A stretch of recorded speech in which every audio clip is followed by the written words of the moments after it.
Hello everyone, Vita's A30 back again with another How to Play. Today we're looking at how to play Disney Villains, the card game. It's Good to Be Bad by Ravensburger. And this is for 3 to 6 players, ages 8 and up. This is based on a European game called Heel Doc Mau Mau. Hopefully I pronounced that correctly. Which I also do have. I got incidentally off eBay from a local person, and I have it somewhere. I'm not sure where it is, and I will cover it eventually at some point in time on my channel. Who knows when? But I figured I would do this now. It's an interesting little game. It's basically a setting game where you try to. Well, it's not really a setting game. You'll see how it plays out. It's a collecting game actually more than anything, but it's a bit different. And whoever has the most points at the end wins. Now, each player is going to have a pack of cards. There is 6 different sets here with different heroes and villains. One side is villains, like Cruella, and the other side is heroes. This is the back side, obviously, the hero side. We'll put the dogs aside for now. We'll use these ones because they're already a bit mixed up. In these, you get a bunch of cards numbered 1 through 6 in a few different colors: yellow, blue, gray, red, and green. Trying to see.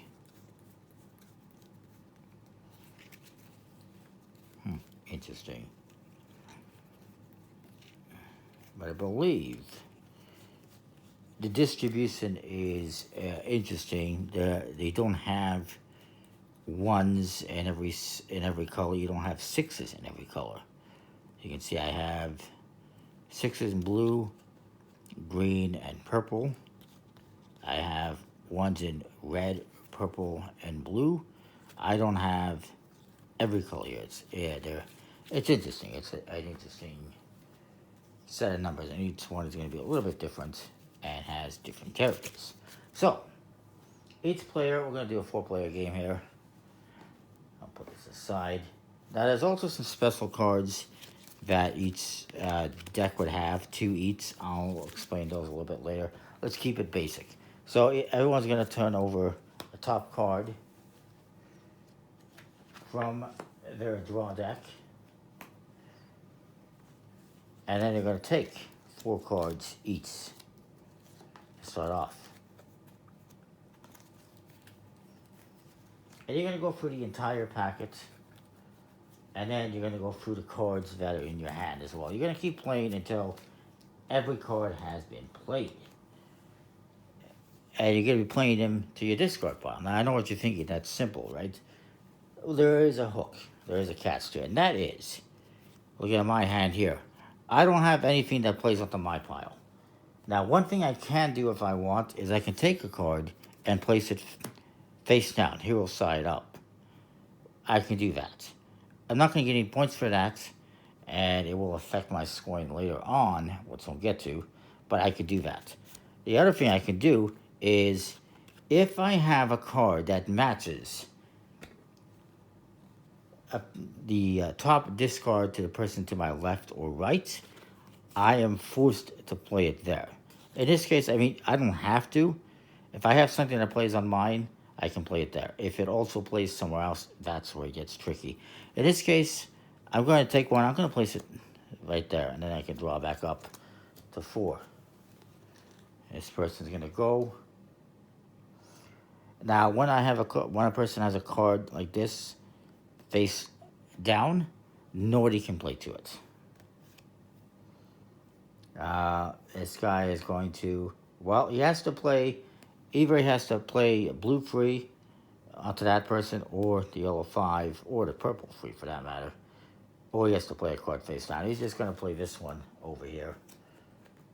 And yes, you're going to mix up all the cards, but it is what it is. Now it's this guy's turn.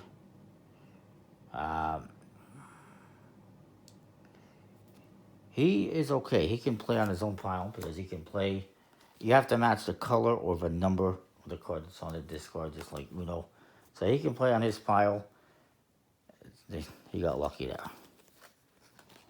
comes to this guy. He's got the yellow 1. I guess he can play on his pile. No reason not to. Comes back to me. I'm getting mixed up here. And I'm going to play a 5.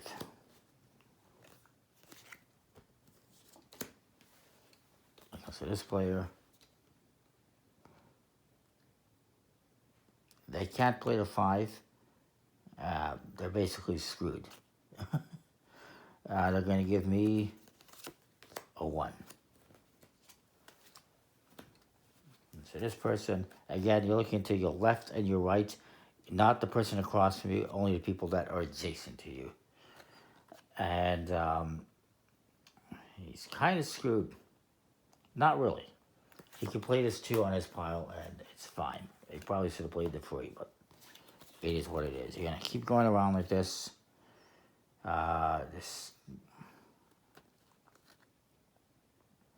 Unfortunately, purple card, he cannot, he can play this 2 on his pile, but he can't because he'd have to play it over there and everything else. He's going to play 1 face down, however. Why not? And then he cannot play a 6 without being forced to give 1 to him. Unfortunately, I have no choice. A 6 would play on mine, but since it matches his discard, I must play it over there. It's unfortunate. Or I could have played 1 face down again, which maybe I should have. Oops. Now he's going to look at his hand here. Unfortunately, he's going to be forced to give me something back or give the other guy something. And it comes to this guy again. He's going to play the 1 card he can on his pile. And it comes to this player. And, well, he can kind of play whatever he wants, but not really. Okay, he's going to play this one here. And you're going to keep doing this, keep going around the table, doing this, and then eventually everyone's going to have a stack of cards on their discard. Let me just, play some cards here. I'm just going to make something up here. Oop. Let me see if that works out. I double up on some cards here. 8 is what it is. So, once you've gone through and everyone has played out all the cards in their hand and from their draw pile, you're going to go through your cards, you're going to score them, and you're going to take out all these face down cards, the hero cards. And we'll just say that's what I had. 5. I have 5 hero cards.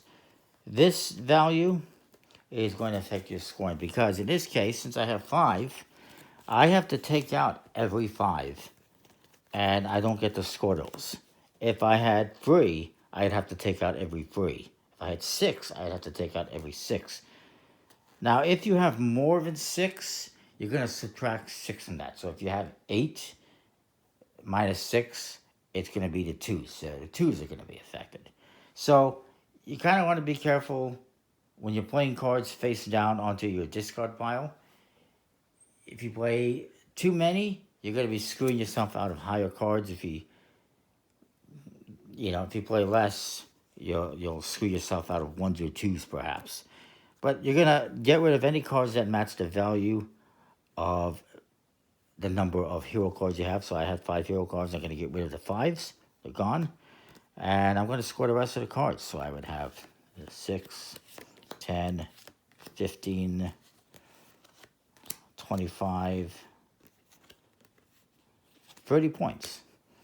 And everyone's going to do the same thing. Whoever has the most points, winner, winner, chicken dinner. And then, let's talk about the special cards, I guess. We should do that. So, there's different cards for different heroes or villains.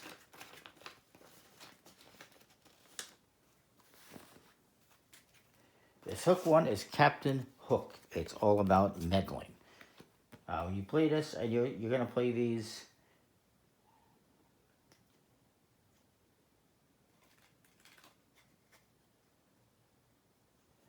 just off to the side, I suppose. You're not gonna put it on your discard pile. If you flip over the top card to start the game on your discard pile, and it is one of these special cards, you're just gonna replace it with another card. And these are meant to increase the challenge, if you will. So let's talk about the first one here. Where is it? This one, Maleficent. This is a powerful curse. This will immediately remove the highest the card with the highest value. Excuse me. This will immediately remove the card with the highest value that is on display in the discard piles from the game. So that's going to cost people points right away. If multiple people have cards at the same highest number, you get rid of both of them. So if I have, somebody has a 5, or let's say I have a 6 on my discard pile, it's gone. It's out of the game. If more than one person had 6, they'd both be gone. Or if there was 5s, or whatever the case might be. That's what that one does. And that one is in this deck.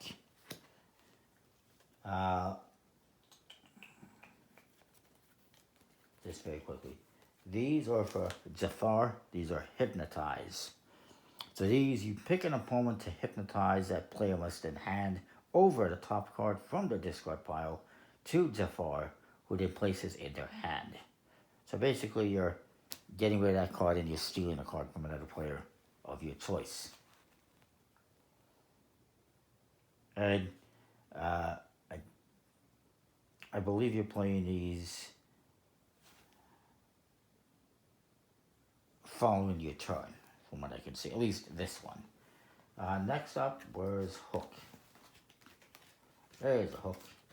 This is Meddling. This one, you get to demand that all opponents, not including yourself, have to flip over the top card in their discard pile. So that makes the villain card into a hero card, and a hero would become a villain. So if, let's say, this person, this is what we had. This person would have to flip this face down, this one face up, and this one face down, as an example. That's what that would do.